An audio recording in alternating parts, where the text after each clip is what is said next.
Yeah, thank you for the introduction. And yeah, I'm not Professor Dr. Raja Hiacha, but I hope you're going to also find my talk interesting. So I am very pleased to present the work amongst so many thought leaders in the field of ion channels. And so today I'm going to present the work that we've done in collaboration with Brain Cell. And it's a pilot study where we tested these iPSC-derived cortical motor neurons of brain cells on our automated patch clamp platform and shown the feasibility of these two technologies. So I want to start out the presentation by providing a motivation why one wants to marry those two technologies together. And I found this review article that I find very interesting that shows, or the authors here, they evaluated 842 small molecules and their success in the clinic. And they looked at different parameters and how they influenced this. So for example, looking at the publication per dollar in research and development, we see a significantly positive correlation to this effect, where I wanted to focus on the therapeutic area here. If you were to start a drug development campaign today and you were focusing on infectious disease, you had a better than normal chance to succeed with that endeavor, whereas neuroscience as a therapeutic area is the only one that the authors found to be negatively correlated to it. And there are many reasons for that. Some are that in the clinical trials, the endpoints are often not very well defined, but it is also the lack of understanding of the disease and mostly also the model systems that often don't translate very well into the clinical setting. So at this point, it is important to look for new alternatives, and over a decade ago now, the induced pluripotent stem cell technology has entered the field.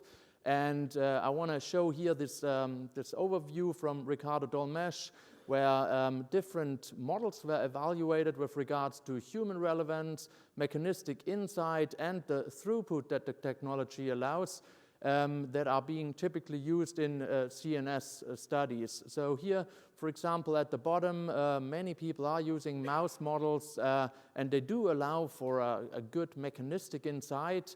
However, the throughput is limited, and it was often shown now that the translation into the humans are not very well.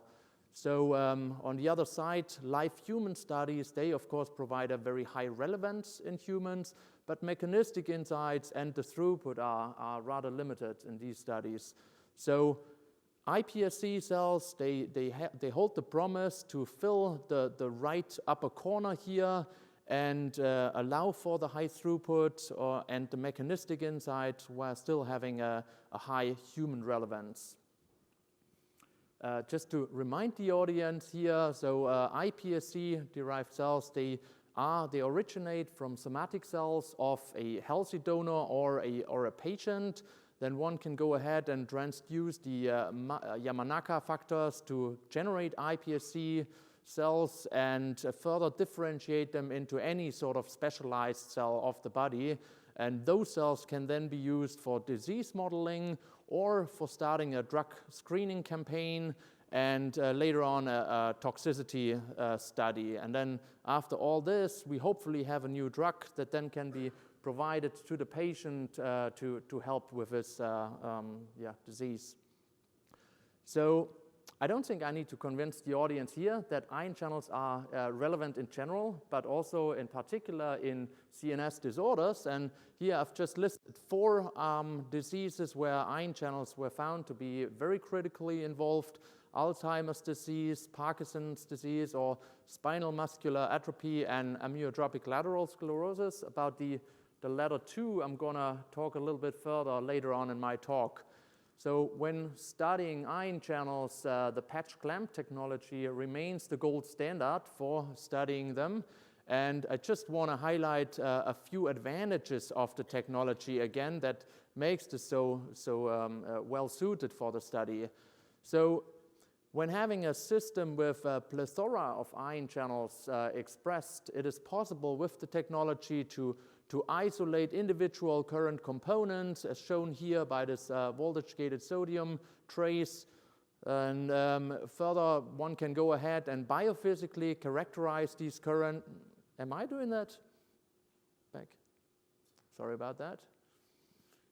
Yeah, so one can biophysically characterize these currents and do a mode of action analysis, which can be important. It's further possible to determine the resting membrane potential directly. And since it is a single cell technology, it's possible to do a population analysis, which can be very important if one wants to assess the maturity of a cell population. So, yeah, so how did we go about to test iPSC-derived neurons on the automated patch clamp platform? So the left part of this slide here was done in the lab of BrainCell. They've took out cells from a patient and a healthy donor, started to induce them and further differentiate them, and following an expansion of the cells, they ended up with cells in the billions, at which point they were cryopreserved and shipped to various laboratories. So in this case here, we received them in our lab in Denmark and put them into culture. And for the rest of the presentation, I'm going to refer to this talk as about the day 0 in vitro. So, yeah. So once, I don't know what I'm doing here. Maybe you're trying to use it as a pointer. Actually, I don't press any button. Maybe I'll put it there. All right. Like that. Okay. No, see? All right. It's a bit of a spoiler here.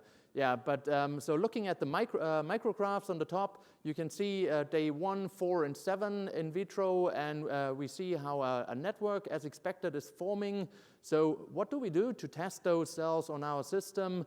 A requirement for the patch clamp, the automated patch clamp technology, is that we have a suspension of single cells, and to gain this, we need to enzymatically lift those cells in the suspension, and that is a bit of a caveat of the technology, since the neurites are getting lost in that process. However, we spend a tremendous amount of time to optimize exactly this process, and my talented colleague in Denmark, Ketla, she came up with that enzyme mix, or she used the enzyme mix Accumax, and lifted the cells to get the best results, resuspended the cells in extracellular buffer, and then transferred it to the automated patch clamp platform. Right. So after some iterations of assay development, we were quite pleased to see a view here. That's a plate view of the 384 system. And in that case, up to 60% of the cells, they passed the quality control filter here, 200 mega ohms in resistance. And this may not sound too much when you know how much you typically get with these kind of techniques. However, if you're considering how many cells you would get out from such an experiment, that would still take an armada of grad students, or at least a very long time to record all these cells in a manual patch clamp setup. All right, so these are now the data shown from the healthy control cells, and we used the voltage clamp technology to study those cells, applying the voltage protocol as shown in the left insert. We stepped the voltage to different potentials, and we're then able to record the current shown on the right side that is characteristic for the voltage-gated sodium channels subtypes. When plotting the peak current towards the applied voltage, we were able to generate a current voltage relationship that really carried all the characteristics of a voltage-gated sodium channel, and applying it or exposing it to 1 micromolar of tetrodotoxin completely inhibited this current, which confirms that it is one of the expected subtypes of the CNS and not of the TTX resistant subtypes. In the next step, we looked at potassium channels. So here shown generated from the same voltage protocol, but now with a different time scale, is a typical potassium current that was recorded that resembles the A-type potassium current.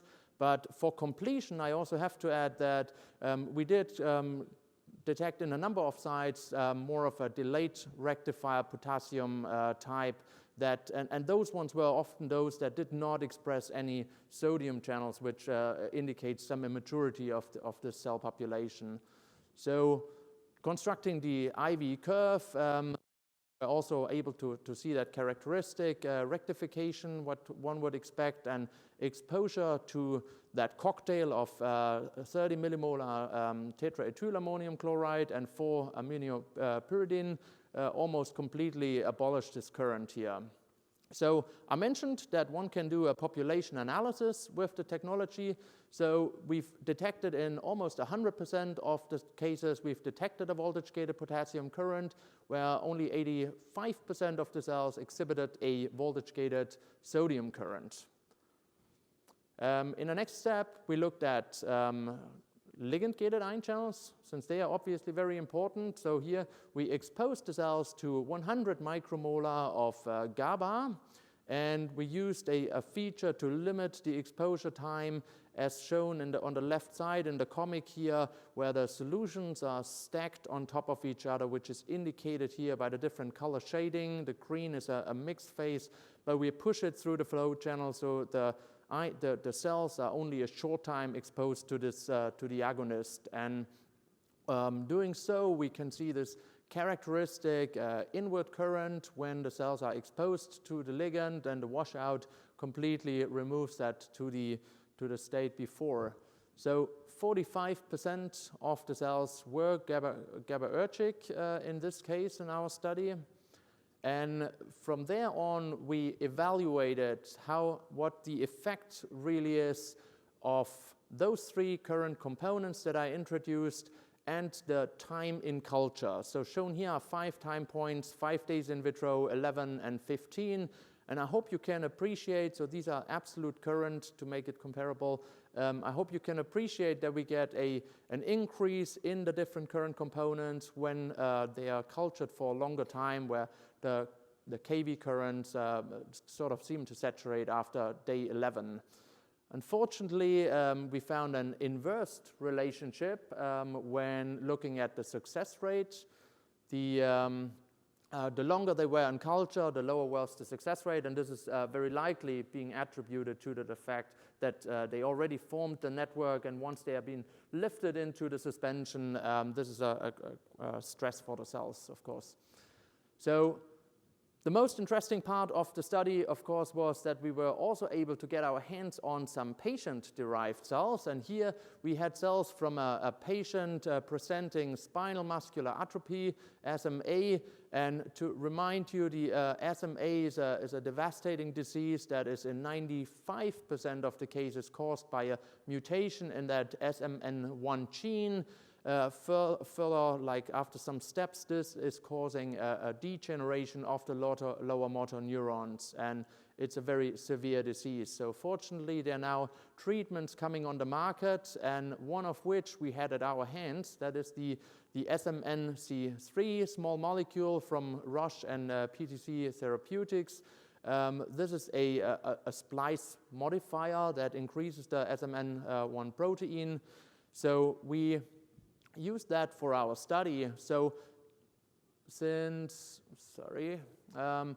the cells often show some hyperexcitability, we've looked at the voltage-gated sodium currents here. Here the IV current in black for the control cells, and then with the higher amplitude, the SMA-derived cells, and that was a significant effect. At the same time, we looked at the activation kinetics and did not find any difference here. So that really indicates that this is due to an increase in the channel expression in these cells. So I said already, we use that SMA, all right, SMA C3 small, all right. the C3 compound. We pre-exposed the cells in the cell culture for several days. We introduced it at day 1 and day 3 in culture, and we were then able to rescue the current amplitude to a level that is very comparable with what was seen in the control situation.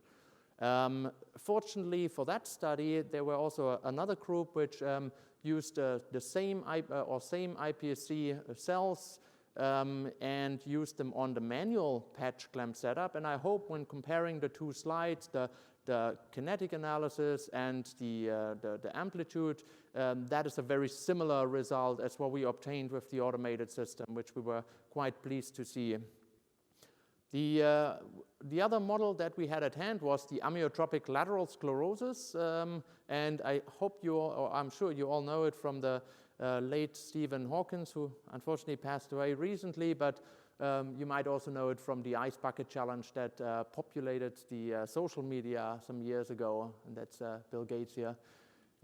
So that disease is called, in 20%, it is caused by a mutation in that cyanide zinc superoxide dismutase, the SOD1 gene, and also following a few steps, this causes a degeneration and death of the motor neurons and is also a fatal disease often.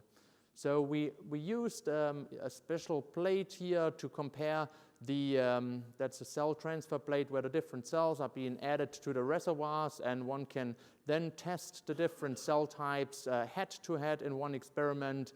We did that looking at the sodium channel again, and we were quite surprised to see a very dramatic increase in the current amplitude in these ALS-derived cells.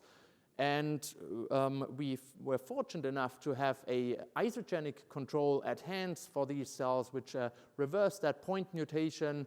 And it was quite surprising to see how strikingly these data overlaid with the control data of the control cells.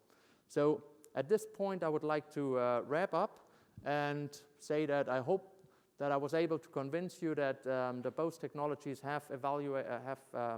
came to a stage where one can use them at a relatively high success rate together. The measurements do align in the one study with the automated patch clamp study, and I hope we see in the future more research being focused to model the disease and to use it together for drug development endeavors and precision medicine. So I want to, of course, thank the person who really spearheaded that study in Denmark, Dr. Kadla Reskva-Rosholm, and BrainCell for providing the cells and supporting it. And so I'm happy to take any questions. Thank you.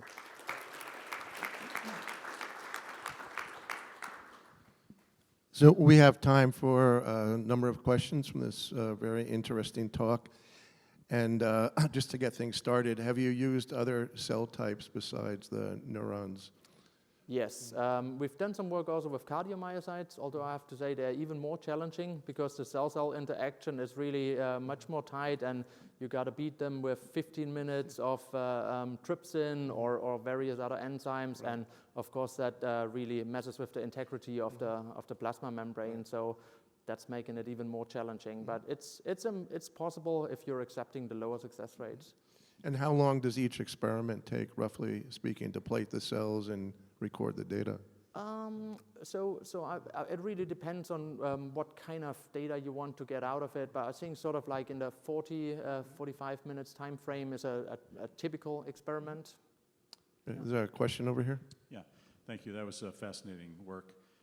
You said that in time, the longer the time in culture, the lower the success rate. And I was curious what the reason for the lower success rate. Was it a failure to capture cells, or was it just a low seal resistance lower than your threshold?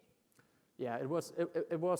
They just simply didn't fulfill the QC filter. I mean, you did get some cells on top, or I mean, that's the automated patch clamp technologies. You always don't see what is on your hole. You just measure the resistance and your parameters. So we did see an increase in the resistance, but in most of the cases that wasn't sufficient enough to really get the quality that one would want. And I would suspect it's because the treatment with the enzyme lifting it up, you have a lot of debris, membrane fragments in your suspension. Once they hit the hole before the cell does, you will never get that good seal resistance. And then my second question is that I think you had another slide showing action potentials in these cells. That was my next question, whether that at day 5 in your assay system, are those cells capable of generating action potentials? I would think so, given the currents you've measured, but.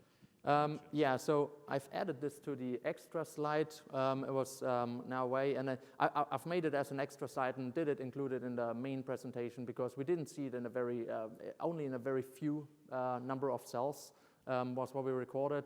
So we were able to keep the systems or the cells clamped at minus 70 millivolt, and then once we stepped over to the current clamp mode, most of the cells evoked a current, an action potential, but yeah, the majority didn't repolarize to the low potential where the sodium channels would be available again to fire another one, and there might be different reasons for that, immaturity of the cells being one of them. Yeah. Other questions?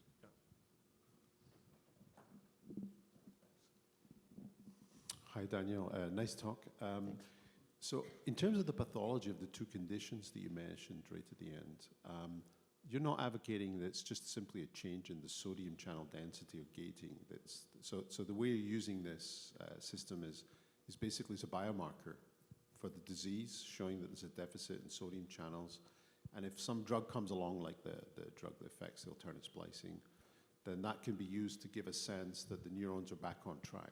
Is that how you're viewing it? It's like a biomarker in a sense, rather than that you're looking at the actual molecular pathology that causes the disease, because the first one's pretty complicated. Yes. Pathology hitting young kids, right, as I understand it. Yes, yeah, that's of course a very good point. I mean, I think we set out to do this study because we sort of assumed that, I mean, testing iPSC-derived cells, it's the same challenge no matter which patient you're investigating here. So these were just two examples where we got the cells at hand. I think there are probably other diseases, epilepsy and Dravet being one where ion channels are more directly involved, where one could use the technology to really screen, for example, for NAV 1.1 or candidates like that. But in the case here, yeah, I think it would probably be used in a different way than directly to screen on it. But yeah. So Daniel, maybe following up from Derek's question in terms of tying this to the pathology of the disease. So in the SMA example that you showed, you saw correction of the sodium current with the Roche PTC compound. What sort of changes in the SMN protein is that associated with? So, you know, what kind of changes do you need to get in the protein for correction? Because that could also be informative for translation. Yeah, so I gotta admit, I don't think I have the answer to that. I think the exact mechanisms there, unfortunately, I wouldn't know that, but I think the increase of the SMA protein has downstream mechanisms that causes it. Sorry.